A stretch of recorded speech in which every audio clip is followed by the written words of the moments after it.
हमने कई सारे बिजनेसमैन के नाम सुने हैं, कई बड़े बड़े इंडस्ट्रियलिस्ट के नाम सुने हैं, लेकिन उनके नाम के साथ साथ कंट्रोवर्सी भी हमने उनके लिए ज़रूर सुनी होगी। चाहे वह अंबानी हो, अडानी हो या फिर कोई भी इंडस्ट्रियलिस्ट, उनकी जहाँ एक तरफ तारीफ होती है वहीं दूसरी तरफ उनके लिए कंट्रोवर्सी या फिर कई सारे ऐसी नेगेटिव चीज़ें भी बोली जाती हैं। लेकिन एक ऐसे शख्स जिनके बारे में आज तक किसी ने कुछ भी नेगेटिव नहीं बोला हो, आज तक वो कभी भी किसी कंट्रोवर्सी के शिकार नहीं हुए हो। जी हाँ, हम बात कर रहे हैं रतन टाटा के बारे में। रतन टाटा जो हम सबको छोड़कर जा चुके हैं, आज हम उनके बारे में बात करने वाले हैं और साथ ही साथ हमारे न्यूज़ रूम के कई सारे कलीग से जानेंगे कि आखिरकार रतन टाटा उनको इतने क्यों पसंद थे कि उनके जाने के बाद उनको इतना ज़्यादा बुरा लग रहा है। तो चलिए, हमारे साथ अभी ताशी हैं जो कि एंटरटेनमेंट डिपार्टमेंट देखती है। सबसे पहले उनसे पूछेंगे, रतन टाटा के जाने पर आपको सबसे ज़्यादा दुख क्यों हुआ? उनकी क्या चीज़ थी जो आपको सबसे अच्छी लगती थी? He was a good industrialist, he was a good businessman, that is there. लेकिन एक चीज़, जिस तरह से वो डोनेशंस करते थे, जिस तरह से वो, उनका लास्ट प्रोजेक्ट ये था कि वो एनिमल्स के लिए एक ऐसा हॉस्पिटल बना सकें जहाँ पे सारी सुविधाएं हों। तो एक ऐसे इंसान से सीखना और एक ऐसे इंसान को इतना अच्छा काम करते हुए देखने के बाद जाते हुए देखना इज़ वेरी थोड़ा सा दुख होता है। And that was the one thing I always remember about him, the charity. Ratan Tata ji अब हमारे बीच नहीं रहे, ऐसी कौन सी चीज़ है उनकी जो आपको सबसे ज़्यादा पसंद थी या उनके जाने पर आपको बहुत दुख हुआ? वो बिजनेसमैन तो बहुत अच्छे थे, लेकिन उससे भी ज़्यादा वो अच्छे इंसान थे। और जैसा कि आप जानते हैं, उन्होंने बहुत अच्छे काम किए हैं। लेकिन मुझे अफसोस है कि जाने के बाद कि टीसीएस में, ये पता होगा, कोरोना काल में काफ़ी लोगों ने जॉब खोया है, बट टीसीएस में कोई नहीं निकला था। अब जो कोई अदर उनके पोस्ट पर संभालेगा तो उनका क्या होगा, इसका मुझे बहुत दुख है। और रतन टाटा के लिए मेरे लिए दुख है ही है। जानवी, मैं आपसे जानना चाहूँगी, क्योंकि रतन टाटा अब हमारे बीच नहीं रहे, उनके जाने की वजह से आपको किस बात का सबसे ज़्यादा दुख हो रहा है? और जब वो, मतलब उनकी कौन सी ऐसी चीज़ है जो आपको उनकी सबसे ज़्यादा पसंद थी? इंडिया से एक बहुत बड़ा जेम चला गया है, एक बहुत बड़ा लेजेंड चला गया है, तो कैसा लगेगा आई डोंट नो। मेरे पास कुछ, काफ़ी ज़्यादा इमोशनल भी लगे। हाँ, क्योंकि मेरे पास कुछ एक्सप्रेस करने के लिए नहीं है इस वक्त, क्योंकि वो नो हेटर्स मैन है। उनकी ज़ीरो हेटर्स हैं और इतने अच्छे अच्छे काम उन्होंने किए हैं कि आप उनको गिनवा ही नहीं सकते। भारत को बदला है, भारत को नई दिशा दी है सिर्फ रतन टाटा ने। तो इतना बड़ा जेम जा चुका है यार, मेरे पास कुछ नहीं है, आई एम ब्लाइंड। जानवी काफ़ी इमोशनल लग रही है। मतलब ये जो वर्ड उन्होंने कहा, नो हेटर्स, ऐसे काफ़ी कम लोग होते हैं जिनके हेटर्स नहीं होते। इसमें एपीजे अब्दुल कलाम हो गए, अटल बिहारी वाजपेयी हो गए, ऐसे ऐसे लोग काफ़ी कम होते हैं जिनके कोई हेटर्स नहीं होते। उसमें से एक रतन टाटा भी थे। अंकित, मैं आपसे जानना चाहूँगी कि अब रतन टाटा नहीं रहे हमारे बीच, आपको उनके जाने का सबसे ज़्यादा दुख किस वजह से हो रहा है? उनकी कौन सी बात आपको सबसे ज़्यादा अच्छी लगती थी? देखिए, रतन टाटा के बारे में ये बोला जाता है कि मतलब वो काफ़ी डाउन टू अर्थ आदमी थे और हर व्यक्ति के बारे में मतलब वो सोच के चलते थे। और मेरे नज़र में अगर पूछे तो टाटा इंडिया के सबसे, मतलब मेरे नज़र में सबसे बेहतरीन बिजनेसमैन थे। विकास, मैं आपसे जानना चाहूँगी कि आप जानते होंगे कि रतन टाटा अब हमारे बीच नहीं रहे, उनकी कौन सी बात आपको सबसे ज़्यादा इंस्पायर करती थी? सबसे पहले मैं भावपूर्ण श्रद्धांजलि, हमारे बीच जो रतन टाटा जी नहीं रहे हैं, और ये ऐसा समय है जिस समय हम मेरे पास अल्फाज नहीं है, हम ये कह सकते हैं, क्योंकि वो एक ऐसा दिग्गज बिजनेसमैन जिसके लिए हर कोई हमेशा पॉजिटिव ही बोलना चाहता है, हमेशा उसके लिए सम्मान ही देना चाहता है। आज वो हमारे बीच नहीं रहे हैं और उनकी बहुत सारी कहानियां हैं। मैं तो उनको हमेशा, जब भी मेरे अंदर कोई भी डिमोटिवेट आता है, कोई भी ऐसी चीज़ें आती है कि जो मैं जो चाह रहा हूँ वो नहीं हो पा रहा है, तो वो उन्होंने एक बात कही थी जो अपने लाइफ में उन्होंने 3 बातें कही थी। एक बात जो मुझे हमेशा प्रेरणा देती है वो ये कि अप डाउन्स आपके लाइफ में आते रहेंगे। ये एक आपके जीवन का बहुत बड़ा सूत्र है।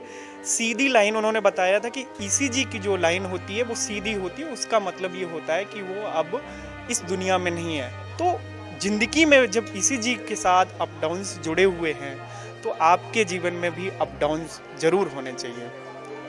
आपने बहुत अच्छी बात कही विकास, और ऐसे विकास ही नहीं, ऐसे सभी लोग हैं जो रतन टाटा की बातों से इंस्पायर होते हैं, उनसे बहुत कुछ सीखा है हम सब ने। और हमने उनके जो थॉट्स थे, उनकी जो बातें थी वो काफ़ी इंस्पायरिंग थी। हमारे साथ सुंदरम सर है जो कि डिजिटल देखते हैं। सर, रतन टाटा अब हमारे बीच में नहीं रहे, तो आपको कैसा लगा? उनको खोने का जो सबसे ज़्यादा दर्द है वो किस वजह से आपको लगा? रतन टाटा जो है, रतन टाटा का जाना, भारत ने एक रतन खो दिया है। उनका भारत के इकोनॉमी पे मतलब आज़ादी से पहले भी और आज़ादी से लेकर के अब तक टाटा ग्रुप का भारतीय इकोनॉमी पे बहुत बड़ा योगदान रहा है। लाखों जॉब्स मिली है, बहुत लोगों को अपॉर्चुनिटी मिली है, नई नई इन्वेंशन, चाहे हम गाड़ियों के में लें, आईटी में लें, अलग अलग सेक्टरों में लें, तो वो टाटा ग्रुप करता था। टाटा ग्रुप भारत में सबसे ऊंचे ओहदे पे था और टाटा ने बहुत सारी संपत्तियां अपनी जो है ना दान में दी है, जिसका भारत बहुत आम लोगों पर ना इसका बहुत ज़्यादा इससे फ़ायदा हुआ है। सर ने जो बात कही कि आम लोगों को उन्होंने अपनी बहुत सारी संपत्तियां दी, ये एक ऐसी चीज़ है ना कि रतन टाटा को हर एक भारतीय नागरिक से जोड़ती है और इस वजह से भी आप कह सकते हैं कि हर एक भारतीय इस वक्त काफ़ी ज़्यादा दुख में है। हमारे साथ पारुल हैं। पारुल, रतन टाटा अब हमारे बीच नहीं रहे, तो मैं आपसे जानना चाहूँगी ऐसी कौन सी बात है उनकी जो आपको सबसे ज़्यादा हर्ट कर रही है कि अब वो हमारे बीच नहीं रही, ये सोच कर?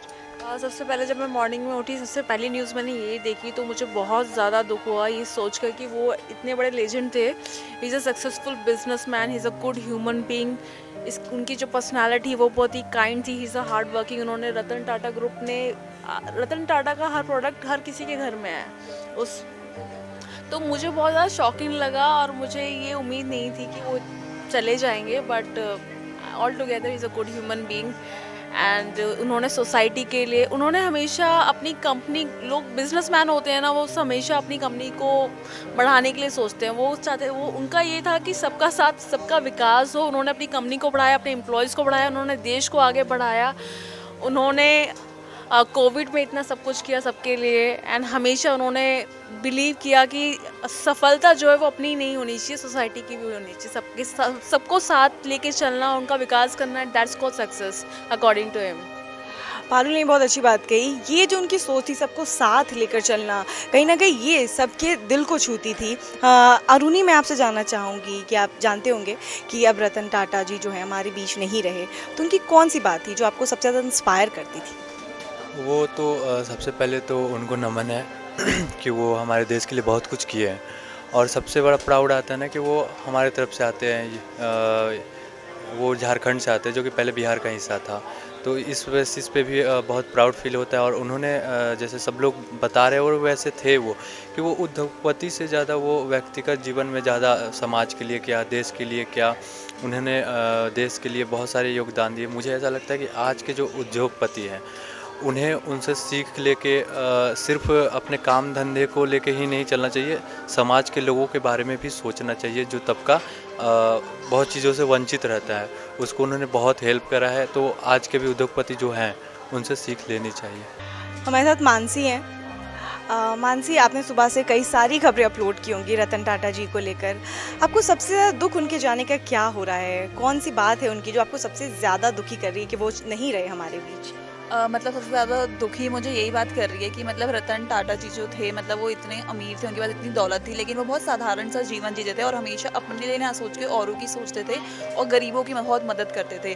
तो सबसे ज़्यादा दुख तो यही है कि अब वो नहीं रहे, तो फिर मतलब कि और भी जो चीज़ें हैं वो करना चाहते थे लाइफ में, वो उनकी अधूरी रह गई हैं और लोगों के प्रति। रतन टाटा हमारे बीच नहीं रहे, वो इतने बड़े इंडस्ट्रियलिस्ट थे, इतने बड़े बिजनेसमैन वो, लेकिन फिर भी उनमें कोई भी घमंड नहीं था। वो हर एक भारतीय जो मिडिल क्लास है उसके लिए सोचते थे। हर मिडिल क्लास के लिए वो ऐसी ऐसी चीज़ें करते थे, ऐसे ऐसे प्रोडक्ट्स लाते थे, ऐसी हर एक ऐसी चीज़ें करते थे जो एक मिडिल क्लास को वो लग्जरी फील आ सके। उन्होंने मिडिल क्लास को सोचते हुए काफ़ी ऐसी चीज़ें बनाई थी जो कि एक मिडिल क्लास जो है एक लग्जरी फील ले सके। चाहे वो आप नैनो की बात कर ले, नैनो को काफ़ी ज़्यादा क्रिटिसाइज़ भी किया गया था, कैसी कार है कैसी कार है, लेकिन वो गाड़ी एक मिडिल क्लास के लिए बनी थी। जब एक मिडिल क्लास अपने स्कूटर या बाइक पर 4-5 फैमिली मेम्बर्स को लेके जाता था, उस चीज़ को ध्यान में रखते हुए रतन टाटा ने कम बजट में एक ऐसी गाड़ी बनाई कि एक मिडिल क्लास भी गाड़ी का एक्सपीरियंस कर सके, अपने घर परिवार को एक साथ लेके जा सके। और कपड़े के भी ब्रांड के बारे में बात की जाए तो ज़ूडियो एक ऐसा ब्रांड रतन टाटा ने खोला, टाटा ब्रांड ने खोला, जो कि आप मॉल में जाके शॉपिंग कर सकते हैं। काफ़ी कम प्राइस में उन्होंने एक ऐसा ब्रांड खोला जिससे हर एक मिडिल क्लास जाके मॉल में शॉपिंग का भी मज़ा ले सकता है। और ऐसी ऐसी हर छोटी छोटी चीज़ें उन्होंने ध्यान में रखते हुए, मिडिल क्लास को ध्यान में रखते हुए बनाई है। इस वजह से आज हर भारतीय, हर मिडिल क्लास भारतीय काफ़ी ज़्यादा दुख है, काफ़ी ज़्यादा शोक में है कि अब रतन टाटा जैसे जेम हमारे साथ नहीं रहे। हमारे इंडिया न्यूज़ की तरफ से भी रतन टाटा के नहीं होने पे श्रद्धांजलि।